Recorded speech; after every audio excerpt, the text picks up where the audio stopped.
আসসালামু আলাইকুম।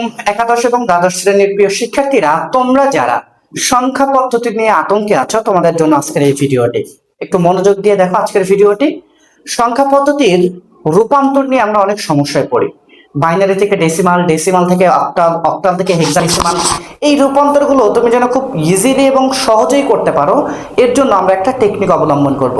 অর্থাৎ এই সংখ্যা পদ্ধতিগুলোকে, আমাদের চারটা যে সংখ্যা পদ্ধতি আছে, বাইনারি, এরপর আছে ডেসিমাল, অক্টাল, হেক্সাডেসিমাল, এই চারটা সংখ্যা পদ্ধতিকে আমরা চারটা স্টেপে বা ধাপে ভাগ করে নিব।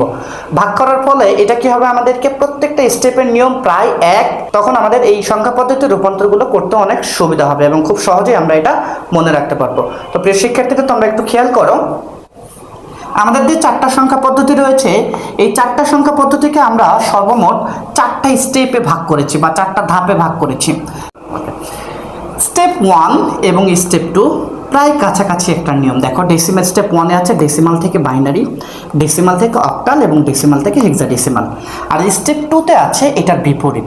এখানে যেমন আমরা ডেসিমাল থেকে বাইনারি করেছি, এখানে বাইনারি সংখ্যাকে ডেসিমাল করব।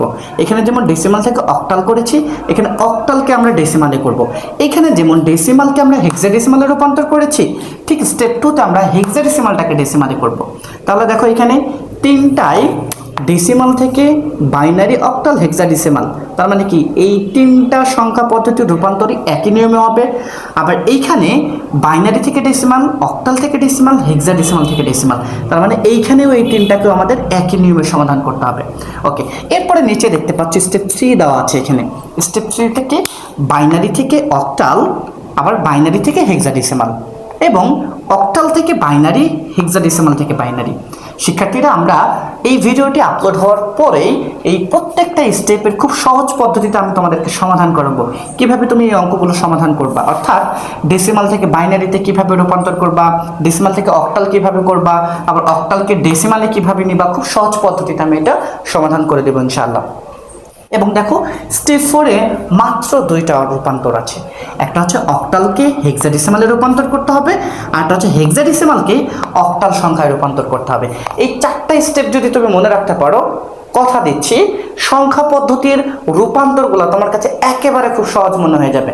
আমি বলবো না পানির মতো সহজ, কারণ পানি মোটেও সহজ না। পানি খুবই একটা কঠিন একটা জিনিস। পানির মতো সহজ না হলেও ইনশাআল্লাহ তুমি যদি এই চারটা স্টেপ ভালো করে মুখস্থ রাখতে পারো, সংখ্যা পদ্ধতির কোনো ধরনের সমস্যা তোমার থাকবে না ইনশাআল্লাহ। সবাই ভালো থেকো, সুস্থ থেকো। আসসালামু আলাইকুম ওয়া রাহমাতুল্লাহ।